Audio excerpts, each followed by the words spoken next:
everyone. Welcome to another episode of Vision Quest. My name's Ashley Apap. If you're coming back, thank you so much for being here. I really appreciate it. Thank you. Welcome back. Hope you've had a nice week and you've done healthy poo-poos and not too stinky wee-wees. And if you've never been here before, welcome. This is Vision Quest. This is a podcast where I have guests on every week, and sometimes it's just me as well. And it's just a fun place for people to be who they are and talk about things that make them feel good. So that's what we're going to do today. So we have a very, very special guest today.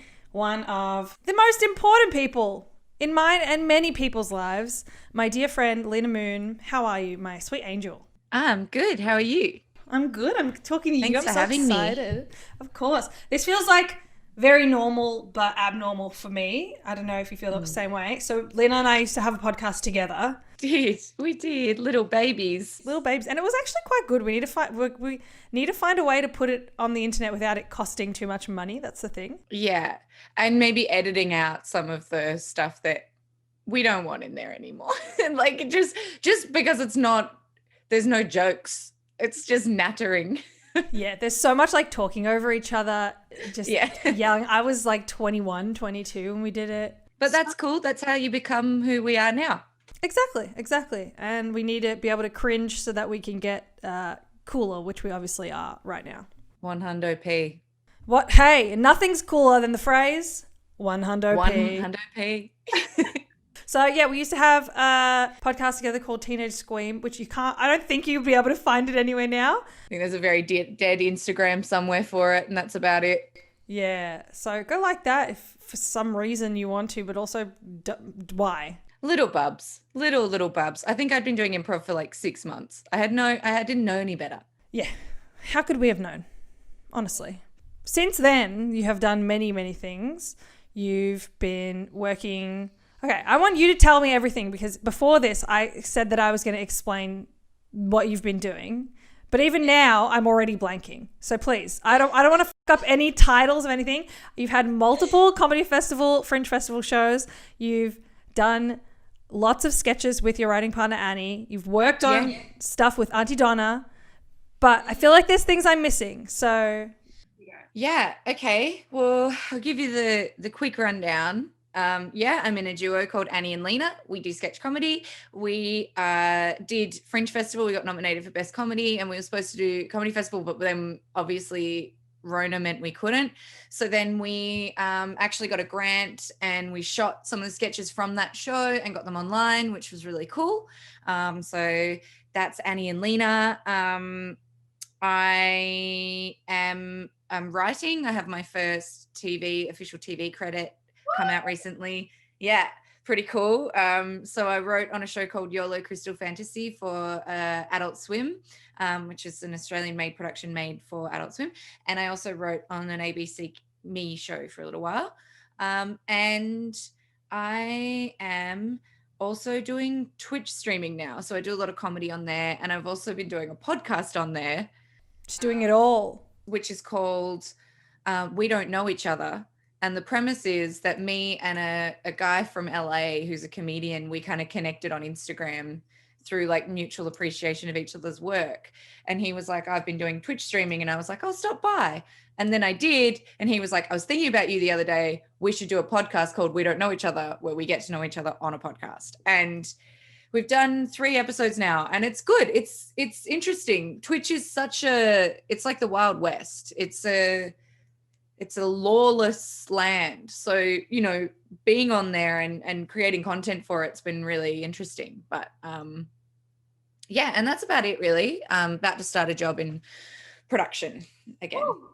We were, just before we started this, I was like, I don't understand what Twitch is. How does it, so that, I feel like that description is actually pretty perfect, because for someone who didn't know, I feel like you've explained it very well. So thank you. That's okay.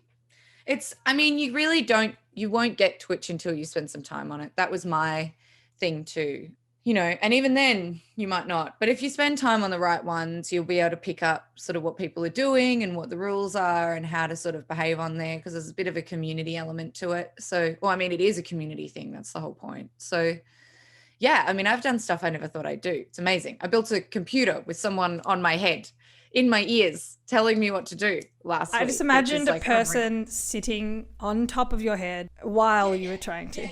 He was like with this tiny man just sitting on my head. It's crazy. No, it was like I was like a civilian disarming a bomb. Like he was like, you want to take that and you want to plug it into that. And like I had like a second camera set up so he could see what I was doing and one on me. And it was mad. It was madness. And it works. I'm using it right now. It's crazy. Success. Wonderful. Very excited to have the full update on you and for you not to feel annoyed that I didn't know everything because... No way. We're friends first, as if I even talked to you about work that much. No, but also I do try to keep up as best as I can with what other people are doing. I was thinking about this the other day. I was like, I'm writing a few sketches at the moment, and I was like, basically the idea for what I was writing was like, what are things that everyone does but they hate to admit it? And the first thing that I wrote was tell people to watch my stuff but then not watch other people's stuff. I mean, yeah, that's huge. But also like that's sort of why Twitch is an amazing platform, because like you're catching people's content. If you want to connect with them, you're connecting with them while they're producing their content. Yeah, I like that. So there are people who like live stream their podcasts and then either delete the VOD, like because it saves. You can either delete that and then post an edited version later. So people can experience the podcast live and then you can put up a polished version later. Okay. Things like that. That's a good way to do it, so then people feel like it's like the Patreon version without having to pay for it necessarily. Yeah, exactly. Love that. Okay, now let's get into the questions, shall we? Sure. I'm excited. I'm excited to hear your answers. I feel like they're going to be very funny. Oh God, lower the bar, lower the bar. Imagine if it, like, first question, what did you want to be when you grow up? You're just like, accountant. Next question. Yeah, that might be it. You don't fucking know me. You don't fucking know me, Ash. You do. You know me pretty well. Is that the first question? The first question indeed is, what did you want to be when you grew up and why do you think that is? I've always wanted to be an actor, and there have been points in my life where I have lied about that and been like, and lied to myself about that and been like, no, I don't. No, I do. I've always wanted to be a performer, and I've always been funny. Whether or not I was in control of that funny is another thing, but I've always been funny. So I always wanted to be a performer, and writer. Oh, actually I found writing later, but yeah. And the reason was that, I'm assuming, it's because I had undiagnosed ADHD and the only way I could get attention was by commanding it. And I had a lot of, energy to do that with, and it felt real good. So, and also like, I was never good at, like, I was fine at school. I was never like the kid where you were like, oh, she's going to be a doctor. Or she's also, mum thought I was going to be a doctor for a little while. And then all it would take was for her to say kidneys in front of me. And I'd be like, so wait, why kidneys? I don't know. There's just something, I think just the concept of them fucks me up, and it still does. Like why their shape, they're fleshy, they're disgusting, the color of them, it makes me want to faint, honestly. The fact that our blood is dirty and they have to clean them, that's weird. You know? I think stomachs are fucking like so weird. We have acid inside us. We just have acid that if we were to touch it, it would like burn our skin. How is that inside us? That is the worst thing.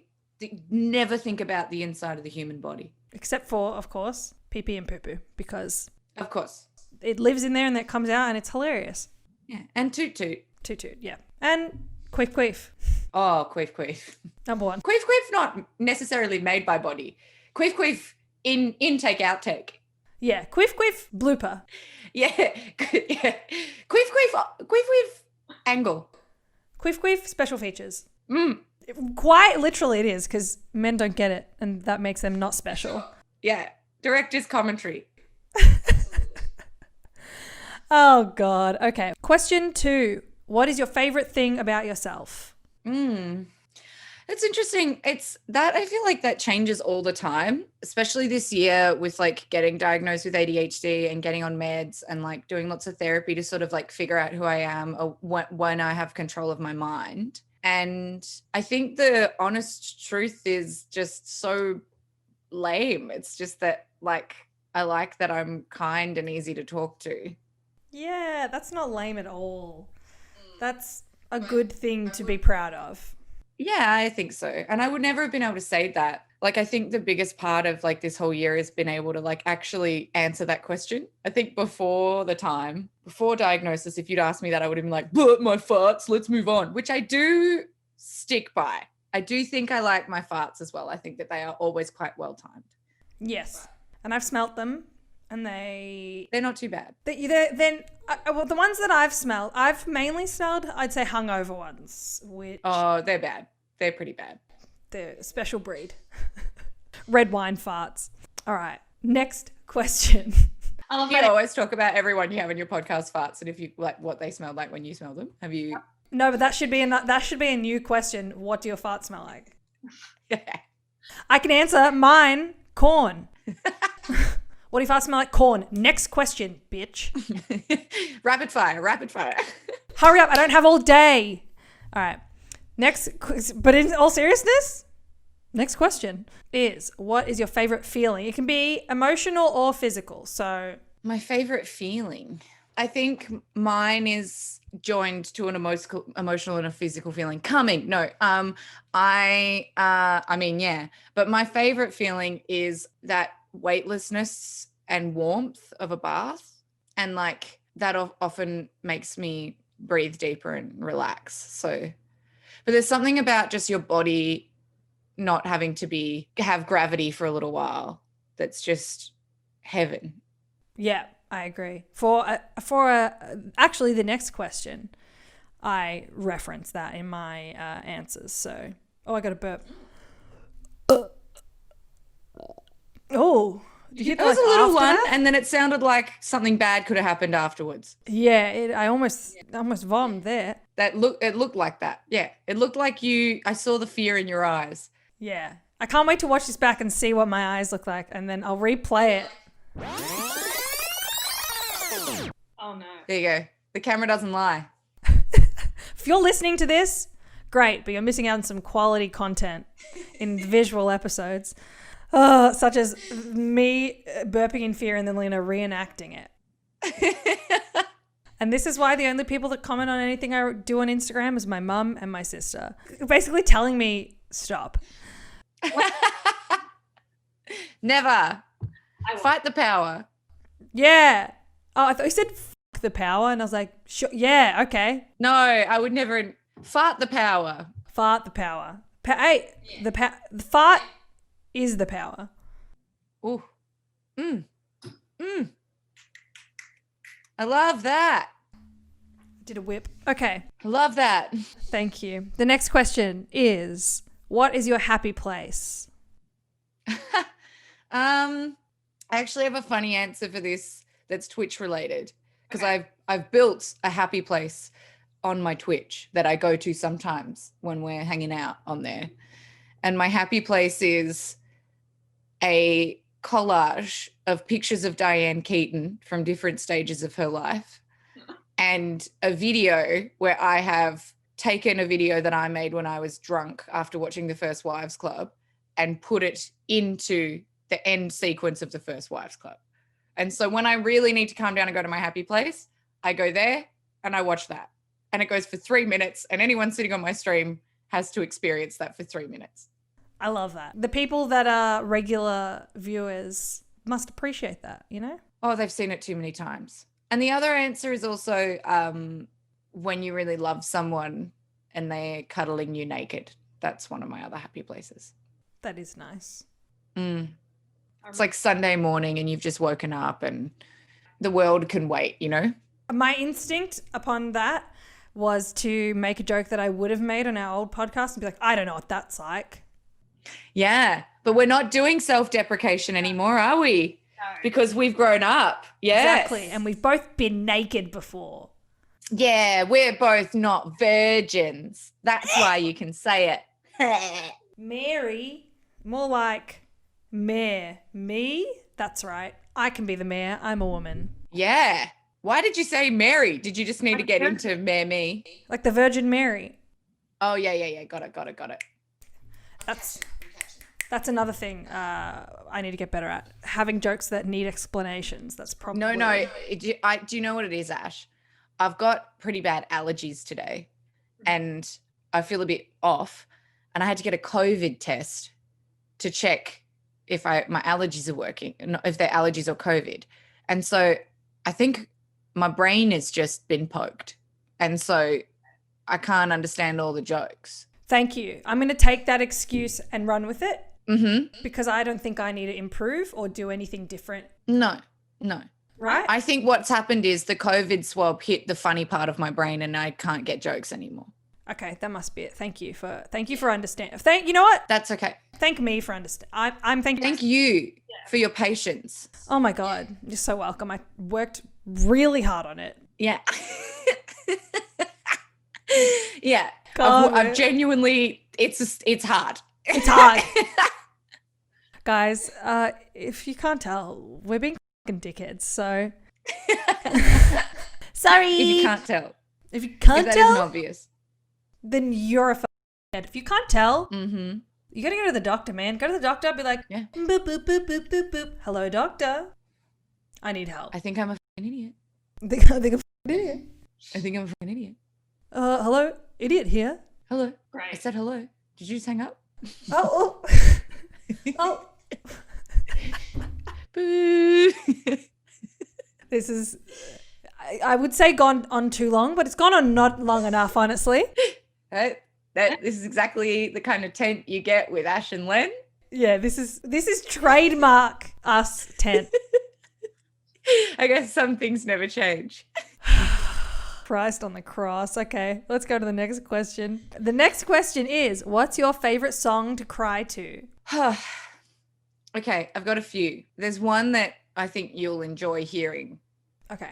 I don't know if you even know how into this song I am now, but it's You Will Be Found from Dear Evan Hansen. Oh my God. I'm like having a stroke just hearing it said. I love to cry to that song. I think it has a real arc. It makes you feel, it surges, it eases off. It's It's so special. And you know what? One more time. What was that? Just so I can get a clean sound. Thank you. Okay, great. Moving on. The next question. Check. Checkmate. I did like a check with my hand, like I'm a tick, but I said checkmate, like chess. Yeah. So it was a visual gag Mm-hmm. for the listeners. It was a visual gag. Once again, if you don't have to explain your jokes, you need to work better on being funny. Yeah, do worse. That's what I think. You need to do worse comedy. If you don't have to explain your jokes every time you're making them, be worse at comedy, please. Because then if those people that are better become worse, then it makes me, like, I become up to scale with them, and then it makes me better. So Yes. Then it's an even playing field for all of us. Thank you. exactly. And that's the tea. Okay. The next question is, who's someone you admire? Ooh, okay. So there's a few people. Obviously there's like the writing. I feel like I've never have I once been on a podcast where someone's asked me a question and I've answered it with a clean answer. I always have six people. Yeah. Same here. Don't worry. Writing, it's like Phoebe Waller-Bridge, Tina Fey, Mike Schur, like they're my kind of writing heroes. But in life, there's just a lot of like really cool women and NBs in my life who have kind of taught me a lot about how to be a person. And I think I admire all of them in different ways. I won't make the list, but I think my admiration is often reserved for people who I'm close to. People that have actually affected your life, not just like the world itself. I think that's a very important thing to remember. I feel like a lot of people, when thinking of things like that, it's like, oh, Gandhi, love you, Gandhi, which, I mean, honestly, who doesn't? Love but you, also, Gandhi. Yeah. What about the Gandhis in your life, people? Yeah, and I'm having a weird time with it, like, because there are people in comedy that I look up to as well. Like, you know, Anne Edmonds is probably one of my biggest Australian. She's just incredible. But it's getting to that point now where I've met her, you know, and it's like, how can I separate? Because I hate celebrity. I hate the idea of celebrity. So how do I separate this sort of admiration and like being like, okay, but these people are human people. you know, like they don't just exist in the void, you know? So I think it's like admiration should be reserved for the people around you because they're the ones that help and are consistent and good. Love that. Beautiful. Oh, all right. Next question is, what's some weird kid stuff you used to do? I've had other people be like, what do you mean? And I was about to explain it and I don't think I have to, which is great. I know you, so I know you don't have to explain it. Yeah. Look, I was actually reminded of this story the other night. Kate and I were doing a co-stream. We were playing Red Dead together and someone was like, what's the most embarrassing thing you've ever caught Lena doing?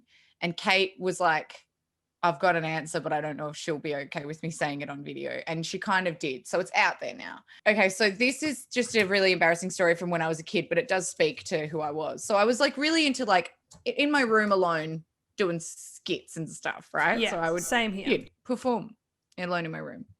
And I don't think that's that weird. I think a lot of kids do that. But where mine gets weird was like, and this does speak to the thing that I'm like obsessed about, which we'll be talking about today. Where like around like 9 or 10, for some reason, all of the content I was watching was about like women in their 30s and 40s. So like all of the stuff, it was like Charmed. I watched The First Wives Club for the first time. Like I was like watching all this stuff about like just not age appropriate stuff. So I was like really into like dating and like, you know, but 30-year-old dating, you know, like a cocktail and a nice dress. And we'd just gotten a video camera because Dad got made redundant and he had all this stuff to make a home office and he had to spend it on that.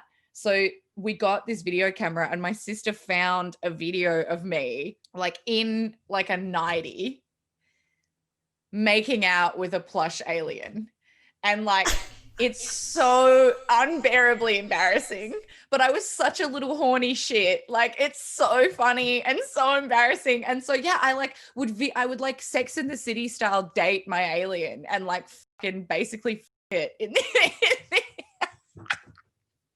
and like I was clearly like, there's nothing wrong with it. I was clearly like, they say puberty for girls starts around like 8 or 9, like sexual curiosity starts then. Like we've got little horny things. Like obviously that doesn't mean we should be acting on it, but like that's when the stuff's starting to sort of happen in our system. So I was clearly really curious about it and like making out with my thing was a strong word, but like clearly making out with my alien toy. But yeah, like this weird role play. It's just so funny to me now. That's my God. And I remember my sister found it. So Kate was like, I walked in and she looked up at me and she was like, Len, what's this?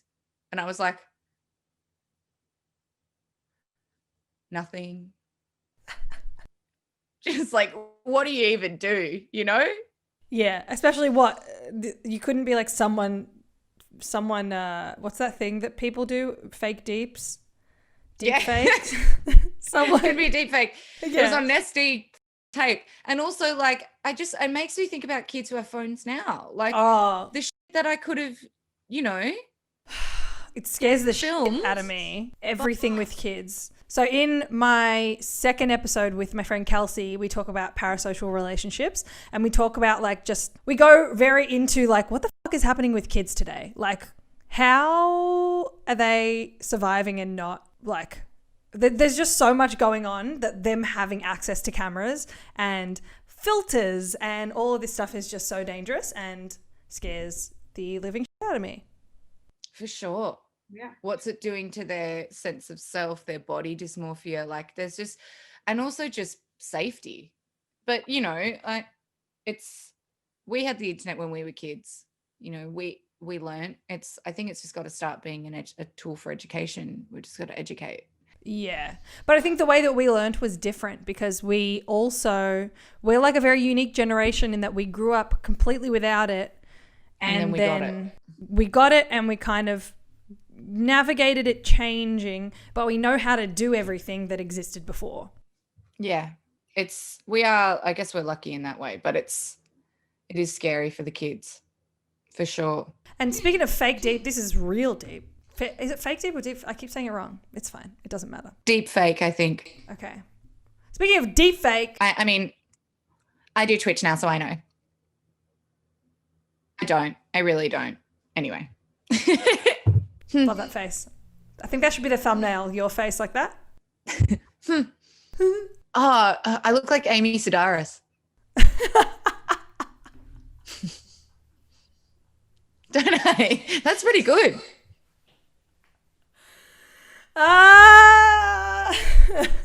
Yeah, you do. Yeah, that's it. That's it. That's her patented. That's the classic Amy Sedaris face.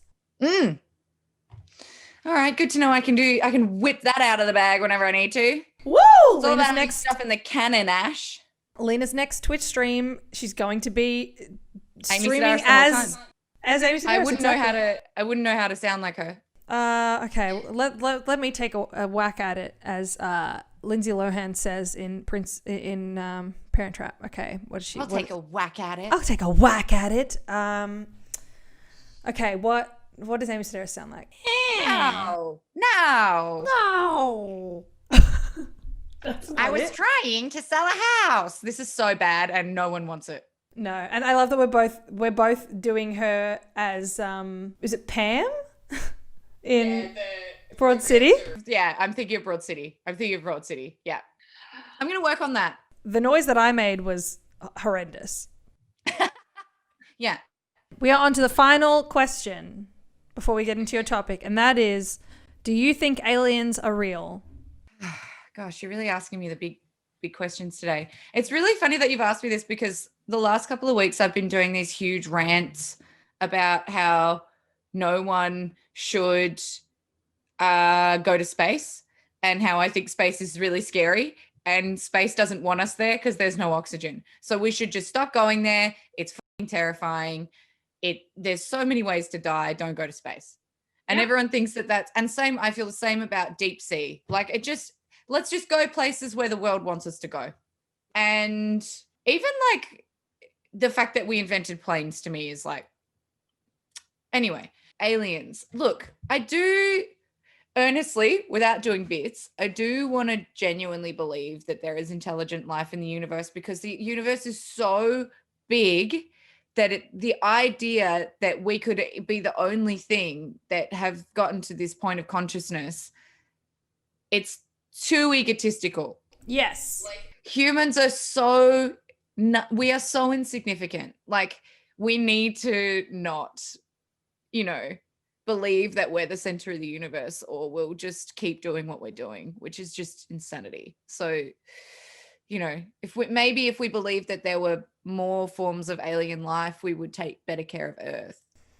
That's a great point. Yeah. That's exactly how I feel. I feel like it's just like so big-headed of us to be like, yep, it's just us. All of this is for us. There's so much universe out there that we physically cannot get to and probably will never know about. But it's just us. It's just us, here it's with just us. We're the most important thing. We get it. It's just us. Humans are only ones that have figured this shit out. And why would there be anywhere else? There's nowhere better than planet Earth. We got fidget spinners, segways.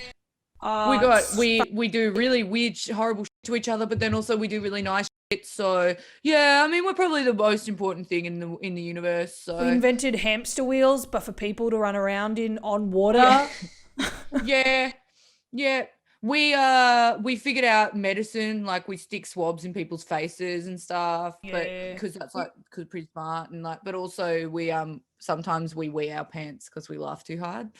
And don't forget that in the face of a global pandemic, we don't give a fuck about anyone else. Yeah, exactly.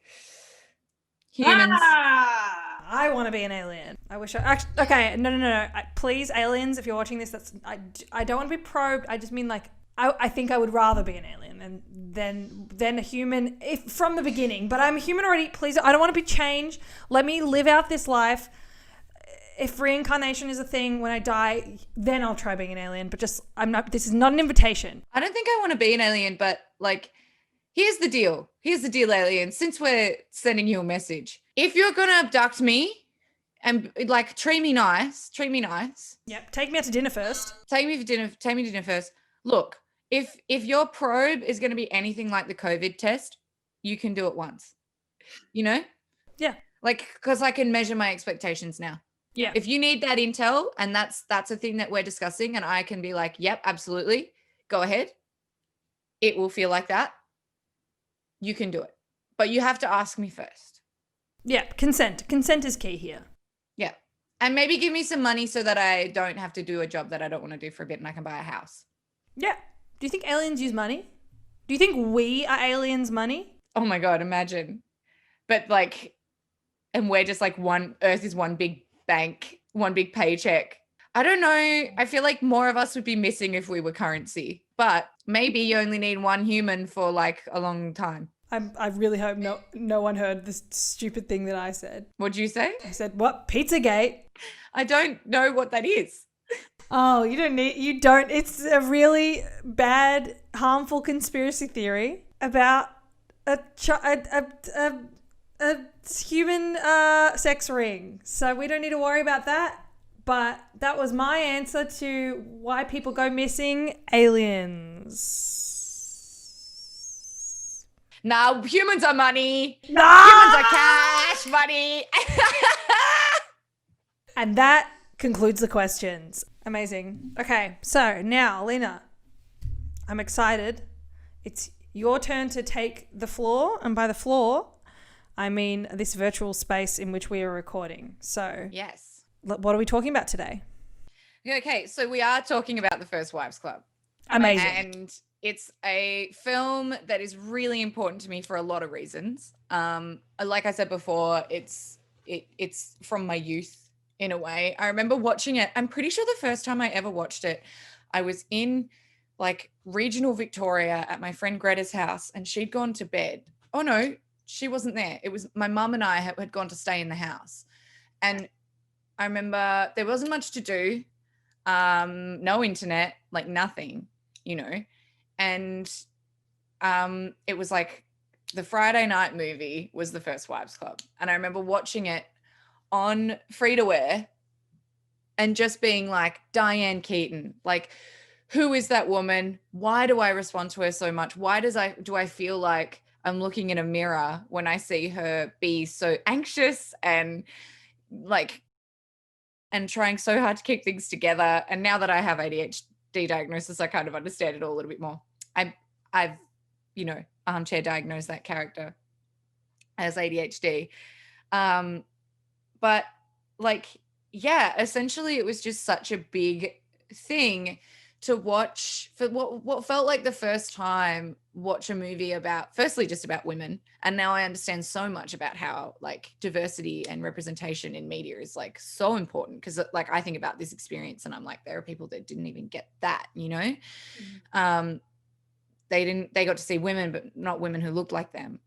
And yeah, I mean, it's a problematic movie, but not too problematic. Like I rewatched it recently and it's pretty good. Like her daughter's gay. She's completely nice and about it. Like there's like all these things that would have been stigmatized at the time and stuff that you wouldn't have written about in the 90s or like was just starting to be okay in the 90s. Okay is the wrong word, but like, you know, okay by kind of mass understanding. And it's joyful, man. Like it's like teamwork. Like I love Charmed was a similar one, like just shows about like women working together and, you know, dealing with pain. Can I admit, I feel like I might have already told you, but I haven't seen First Wives Club. So which is a crime, Ashley Apar.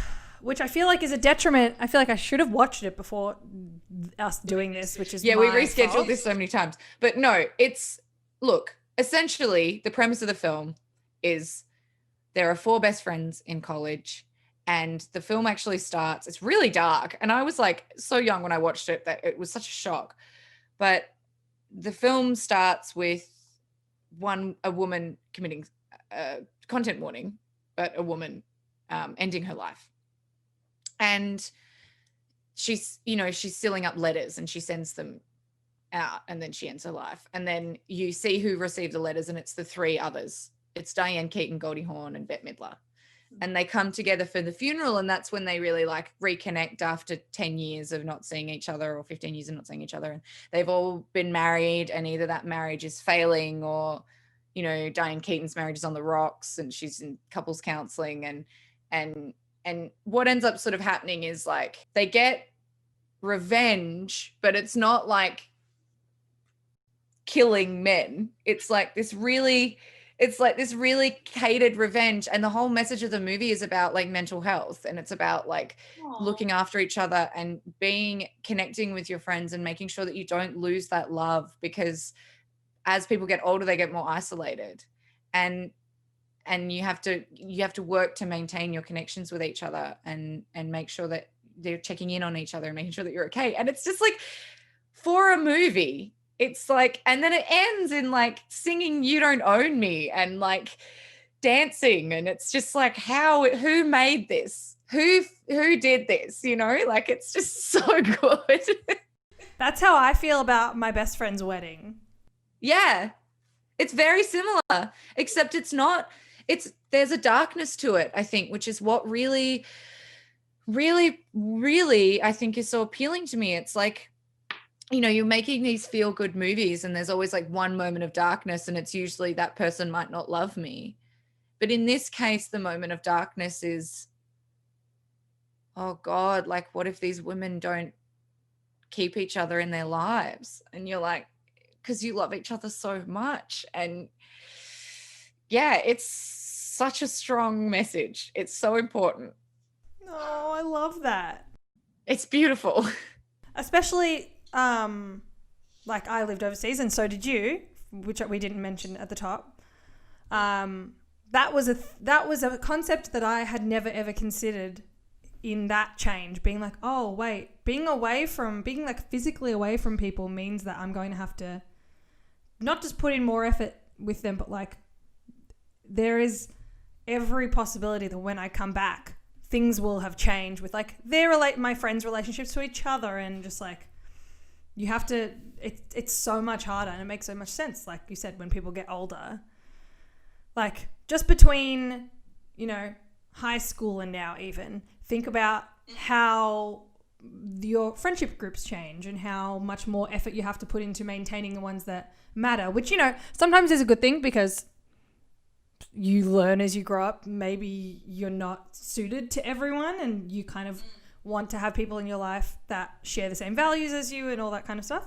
But it is scary to think that as people get older and then maybe like start families or move away or just focus on different things, that you're not going to be able to have the same thing with them. It's scary.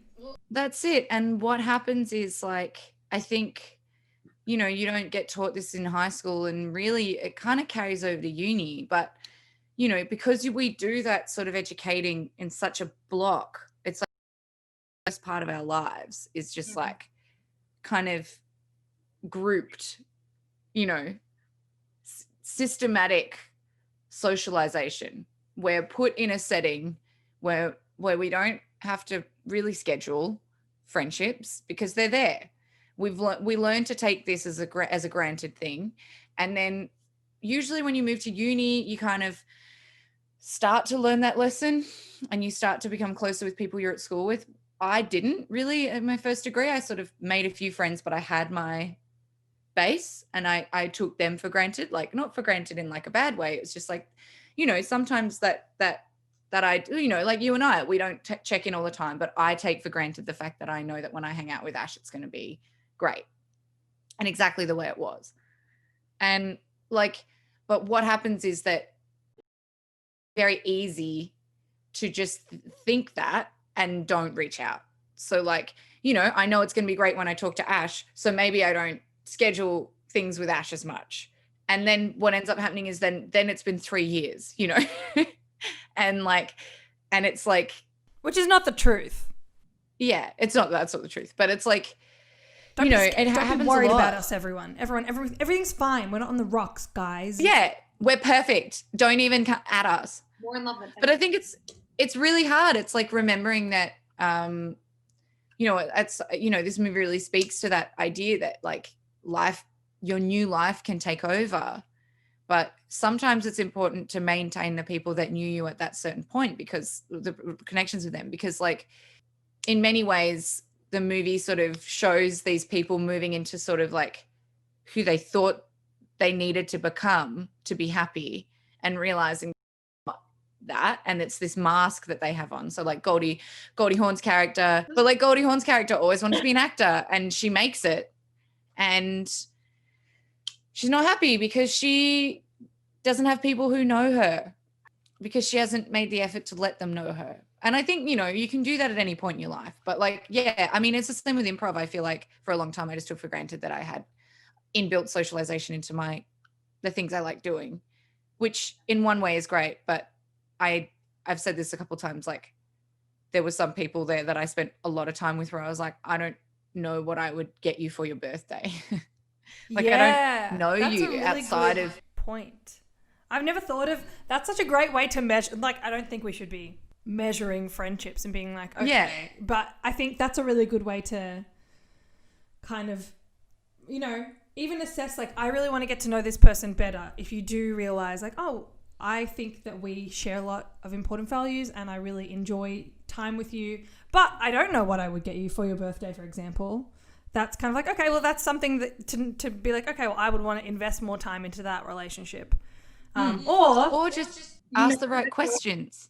Yeah, or ask more questions. Or you're like, oh, okay, maybe I don't know that stuff about you because in times when I've tried to get that out, that, you know, maybe the relationship just doesn't go beyond that, you know?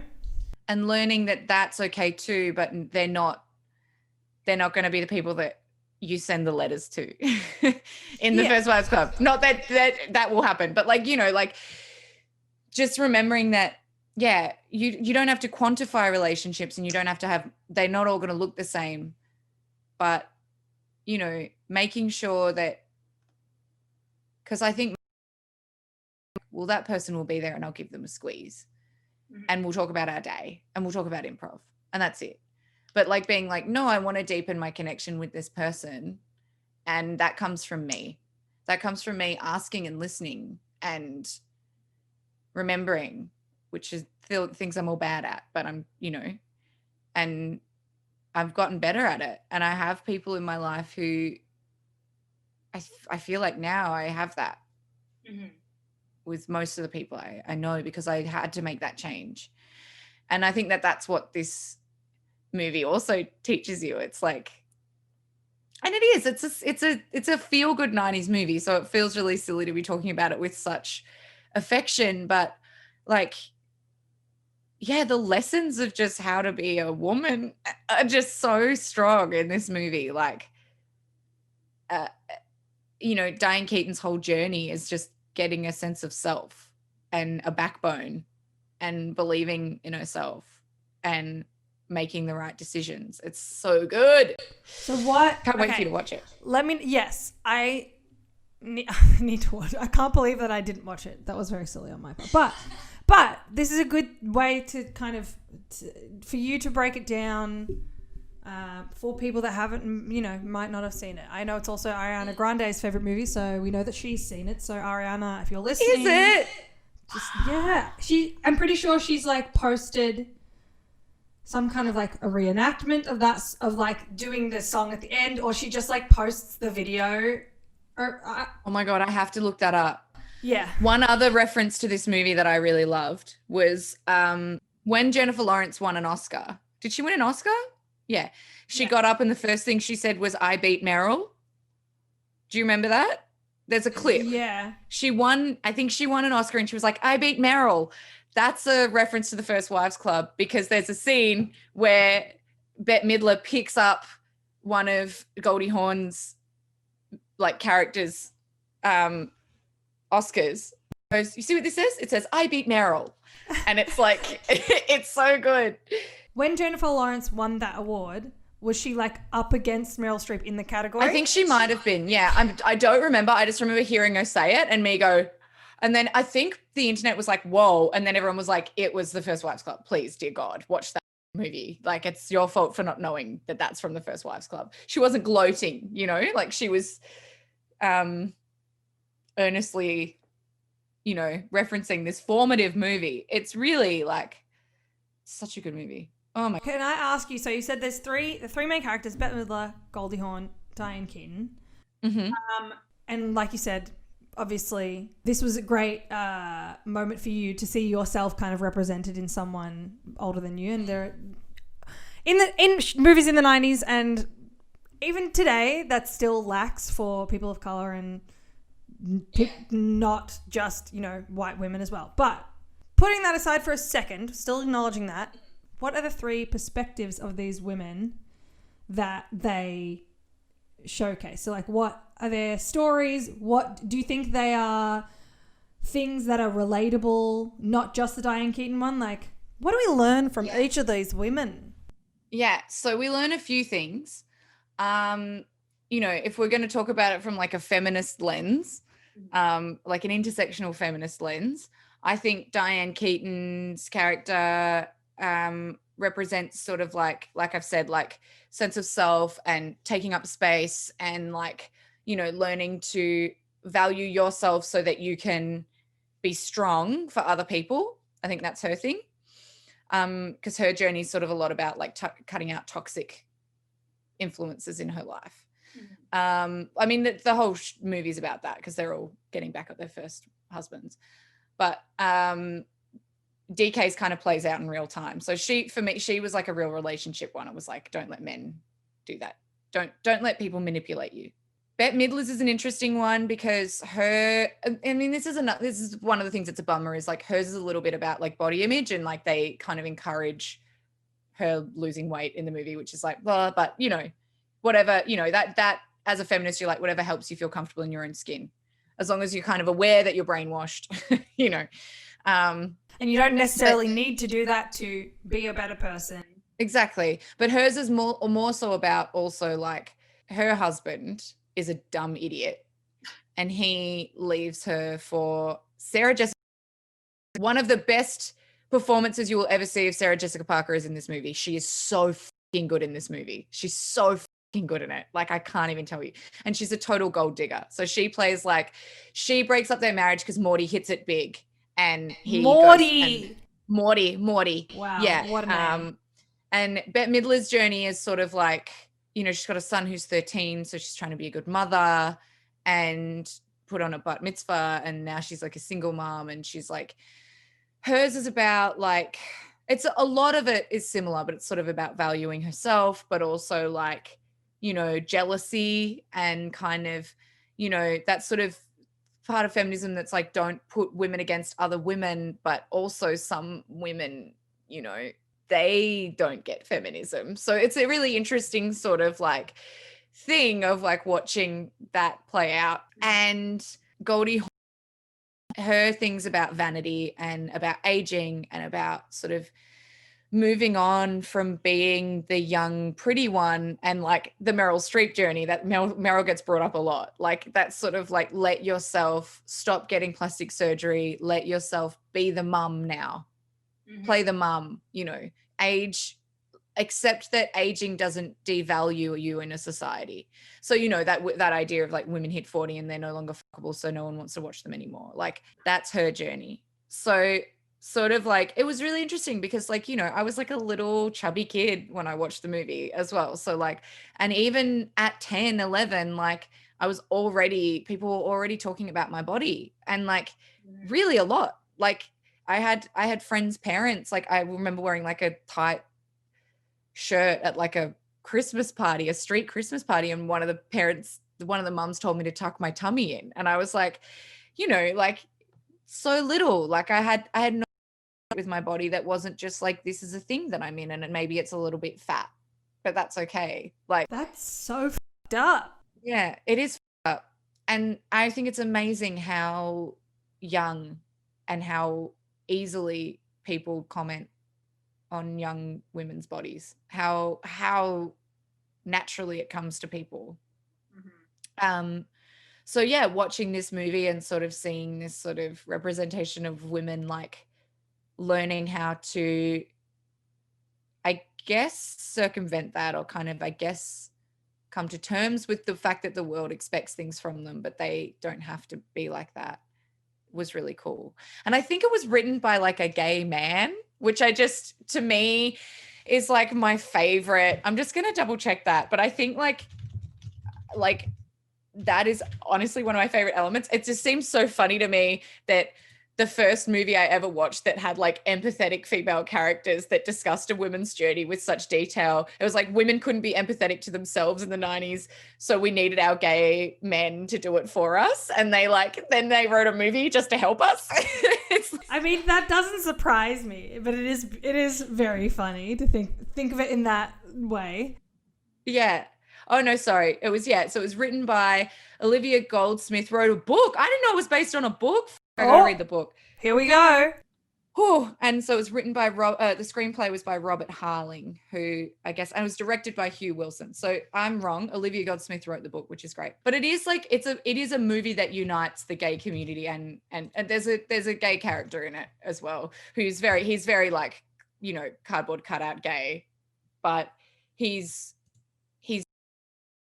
wonderful in it.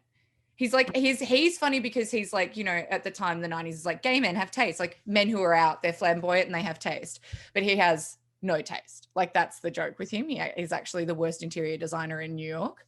Yeah. Then shouldn't he just not be an interior designer if he has no taste? Well, that's the joke, is that he's so bad at his job. But he's gay, so he has to be an interior designer. Doesn't say anything about his marriage. So you never know. You never know. But I'll say this. He's a 68-year-old unmarried man. Yes. Of his generation. He's very possibly sucked a dick or two, like. Yes. And it was directed by Hugh Wilson, who did a bunch of stuff I haven't really heard of. Shots fired, Hugh. Lena's coming for you. Lena's coming for Hugh. Sorry, I haven't heard of you, so I don't care. I really only remember the actors from this movie. So anyway, I can't believe there's a book. I absolutely have to read the book. Amazing. Yes. What a discovery to be made right here, right now. And also, it is worth noting that this show got made into a TV show actually last year. And it has a diverse, it's like a cast of Black women, I believe. Oh, beautiful. And it did get made.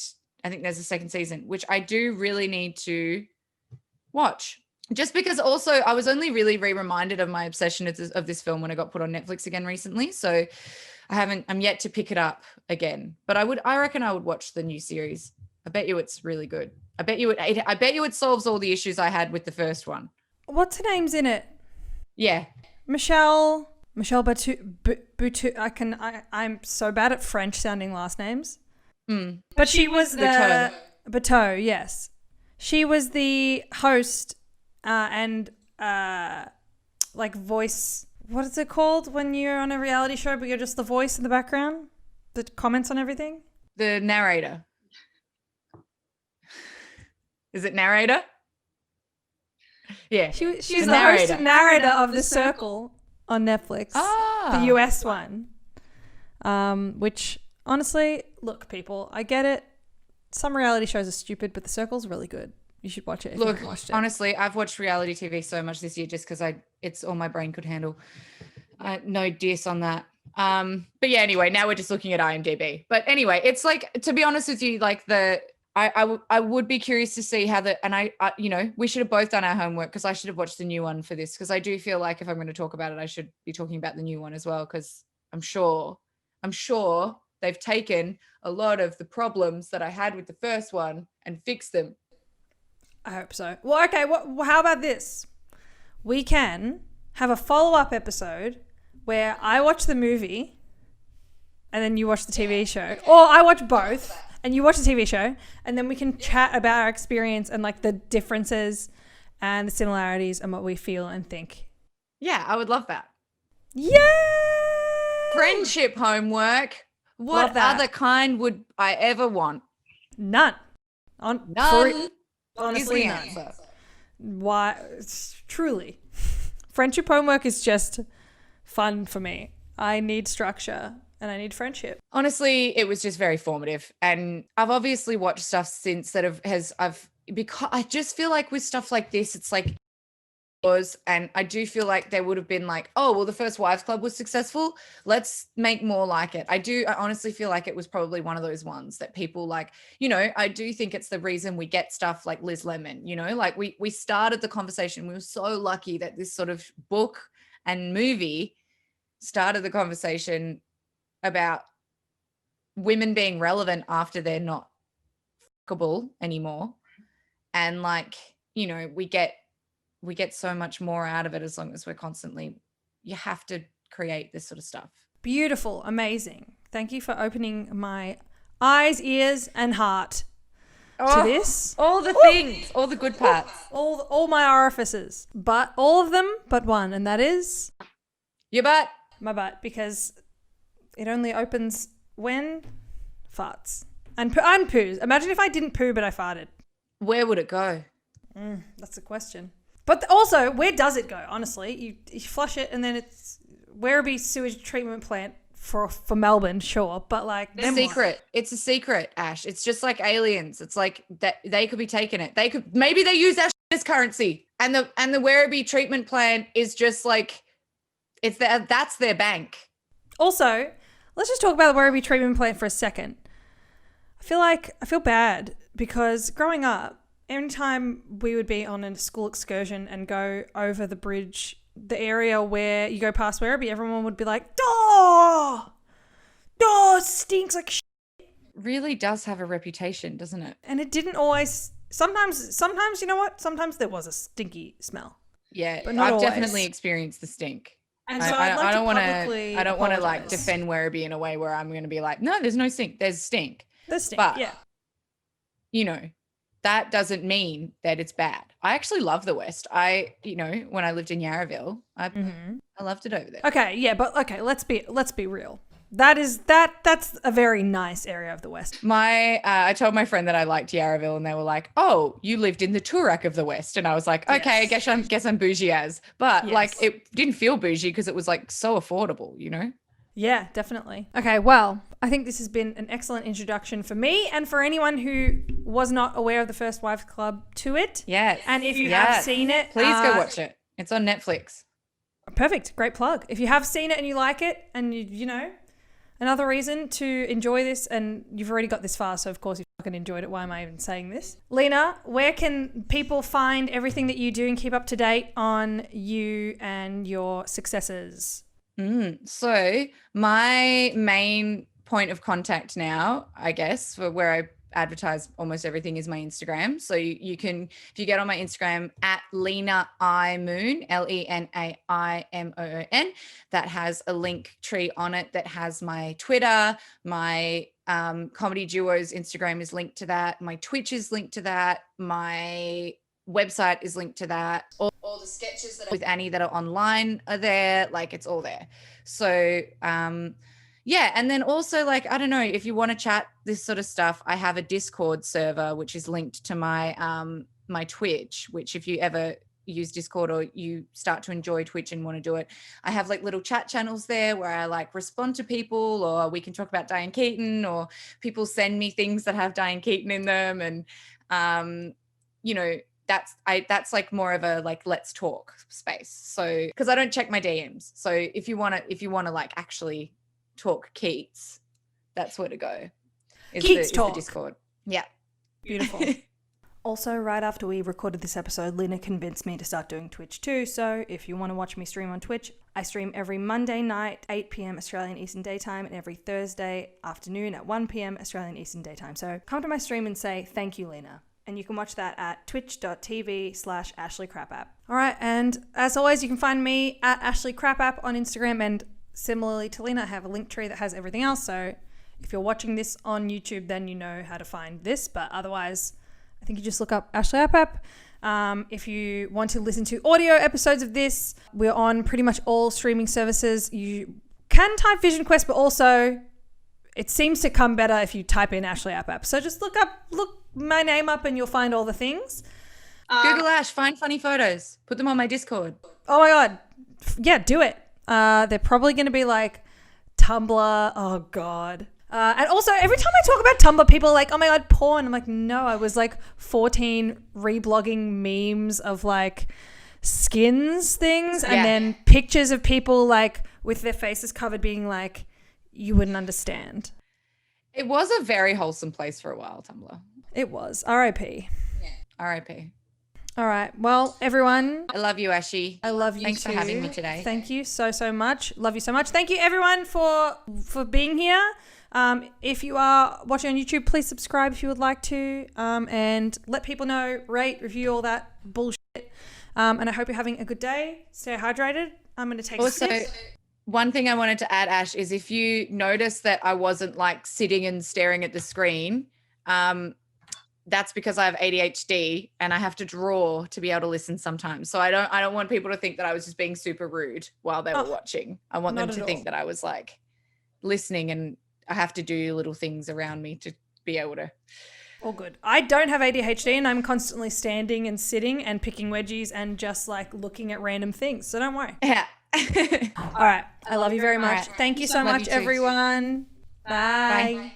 Bye.